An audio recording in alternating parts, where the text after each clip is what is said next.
Il n'y a pas si longtemps, j'ai voulu me faire une nouvelle confi et aujourd'hui je commence déjà à acheter mes nouveaux composants et je suis parti sur un processeur de la gamme AMD ou plutôt de la gamme Threadripper et donc pour refroidir ce petit processeur, j'ai choisi de m'acheter le petit Animax, le Lightech 360, un water cooling qui va envoyer du bois. Alors pour ce qui est du processeur, je pense qu'on sera plutôt autour des moins 10 degrés là, avec ce type de water cooling. Tout de suite on unbox. Je suis trop content. Je l'aime, je vais me marier avec. Oui, je vais aller à Las Vegas avec. Demain. Exactement.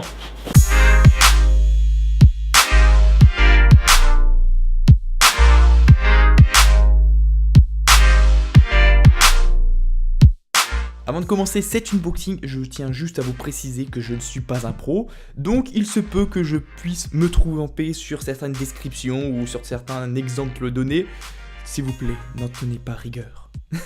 Maintenant, nous pouvons nous attaquer à cet unboxing de très bonne qualité. Donc, pourquoi est-ce que j'ai choisi le Lightech de chez Animax, le Lightech 360? Pour une bonne raison, qui à moi paraissait bonne du moins. Tout simplement parce que celui-ci recouvre à 100% l'IHS du processeur. L'IHS, c'est la partie qui sera en contact avec la puce du processeur qui va chauffer. Et donc, si le ventirad va recouvrir cette puce à 100%, il aura un transfert de chaleur maximal.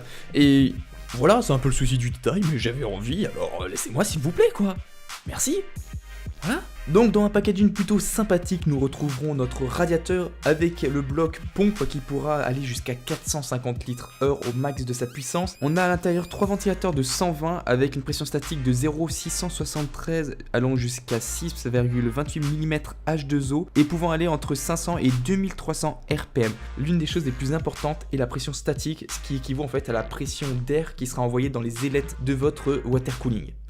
Excusez-moi pour ces explications un petit peu simplistes, des puristes, mais je fais de mon mieux. Bon, bien évidemment, on retrouve dedans la pâte thermique, plus toutes les vis nécessaires pour accrocher notre water cooling dans le boîtier, que ce soit par exemple les ventilateurs au bloc ou encore la pompe à la carte mère. Et si vous voulez un indice de bruit, on tourne autour des 14 jusqu'à 28 décibels avec ce type de water cooling. On aura aussi une Molex adaptateur pour brancher la pompe directement à l'alimentation du PC si l'alimentation de la carte mère n'est pas suffisante pour la faire tourner au maximum de ses capacités. Et pour finir, un PWM 3/1 pour adapter tous les ventilateurs à un seul même PWM. Je vais vous faire une autre vidéo plus tard sur les capacités de ce water cooling quand j'aurai reçu le processeur et tout le reste de ma future configuration. Je vous ferai une vidéo finale, je pense. Franchement, il est très joli, il est bien fini, il est sobre, c'est pas quelque chose qui va se faire remarquer dans le boîtier, mais il a l'air très efficace. Je vous en dirai plus dans la prochaine vidéo sur celui-ci.